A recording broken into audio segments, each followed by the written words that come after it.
In this session, we will discuss about sexual harassment of women at workplace act or post act 2013. Why and use? The Sexual Harassment of Women at Workplace Prevention, Prohibition and Redressal Act post act came into force in 2013. Applies to all public and private sector organizations throughout India. 2013 में India के अंदर post act enact किया गया। Private and public sector के जितने भी organisation है पूरे इंडिया के अंदर, सभी ऑर्गेनाइजेशन पर ये एक्ट अप्लाई होता है।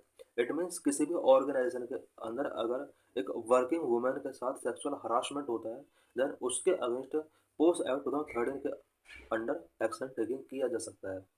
It mandated the constitution of Central Complaint Committee at all workplace which employ more than 10 people.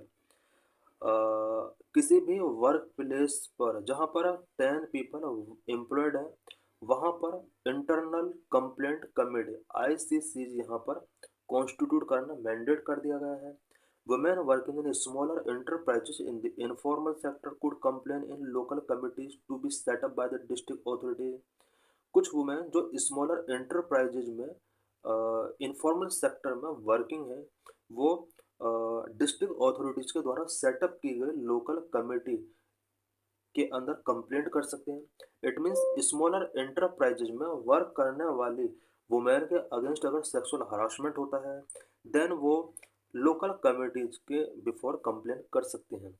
The Supreme Court found serious lapses and uncertainty in the implementation of the Post Act 2013 and issued a direction to the state, union and UTs to verify if all government bodies had formed the ICC।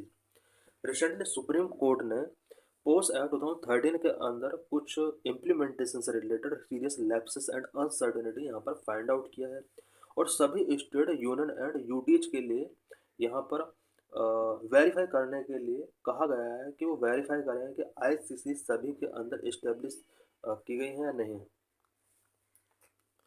How was the post act formed? Post act कैसे form हुआ? बनवारी देवी incident. In 1992, a social worker with the Women's Development Project of the Rajasthan government was gang raped after she tried to prevent the marriage of a 1-year-old girl। 1992 में women's development project के अंदर एक social worker जो कि Rajasthan government के एक project के अंदर वर्क कर रही थी, 1-year-old गर्ल की मैरिज को प्रिवेंट करने के लिए उन्हें उसने कुछ इनिशिएटिव टेकिंग किए और उसको उसके साथ गैंग रेप किया गया। Supreme court 1997 guidelines, Vishakha guidelines. Supreme court noted the absence of any law that guarantee against sexual harassment at work place. Supreme court ने 1997 में ये यहाँ पर नोट किया कि वर्क प्लेस पर वुमेन को सेक्सुअल हरासमेंट से बचाने के लिए कोई इंडिया के अंदर लॉ नहीं है। It lay down a set of guideline to fit the extensive vacuum till a law could be enacted. Supreme court ने यहाँ पर कुछ गाइडलाइन रिलीज की सो दैट वर्क प्लेस पर वुमेन को सेक्सुअल हरासमेंट से बचाया जा सके और ये गाइडलाइन तब तक के लिए थी जब तक इंडिया में कोई लॉ इनेक्ट नहीं किया था। इट मीन्स 1997 में सुप्रीम कोर्ट की गाइडलाइन के बेस पर वुमेन को वर्क प्लेस पर सेक्सुअल हरासमेंट से बचाया जाता रहा। The post bill it was introduced by the women and child development ministry in 2007। Women and child development ministry 2007 ministry के द्वारा 2007 में एक पोस्ट बिल इंट्रोड्यूस किया गया। It came into force on December 9, 2013 after being enacted by the parliament. 2013 से post act यहाँ पर enact कर दिया गया। की प्रोविजंस ऑफ पोस्ट एक्ट के अंदर की प्रोविजंस क्या क्या है? Define sexual harassment to include unwelcome act such as physical, verbal, non verbal conduct. Post act के अंदर सेक्सुअल हरासमेंट को डिफाइन किया गया है, specially physical, verbal, non verbal conduct क्या होगा, इन सभी को पोस्ट एक्ट के अंदर डिफाइन किया गया है। List down 5 circumstances that would constitute sexual harassment. कौन कौन से सर्कमस्टेंसेस हैं जो कि सेक्सुअल हरासमेंट के अंदर काउंट किए जाएंगे? इट मीन्स पोस्ट एक्ट के अंदर कुछ एक्ट्स हैं जिन्हें सेक्सुअल हरासमेंट के तौर पर डेजिग्नेट किया गया है। Number 1, implied or explicit promise of preferential treatment in employment. Number two, implied or explicit threat of detrimental treatment in employment. Implied or explicit threat about present or future employment status.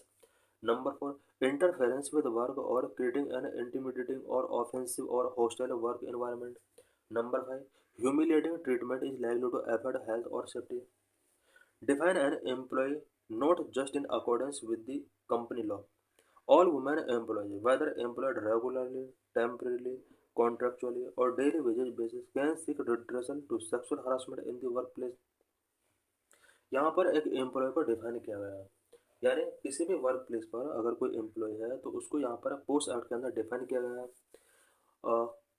All women employ, चाहे वो regular work कर रही हैं, temporary, कॉन्ट्रेक्चुअली, daily wages basis, सभी इस act के अंदर complaint कर सकते हैं अगर उनके अगेंस्ट कोई सेक्सुअल हरासमेंट वर्क प्लेस पर हो रहा है। Expand the definition of work place, work place के डेफिनेशन को भी इसमें एक्सपेंड किया गया है। It includes all kind of organizations across sectors, even non-traditional workplace, for example, telecommunicating and places visited by employees for work. Work place के अंदर इसमें डेफिनेशन जो है उसको ब्रॉड किया गया है।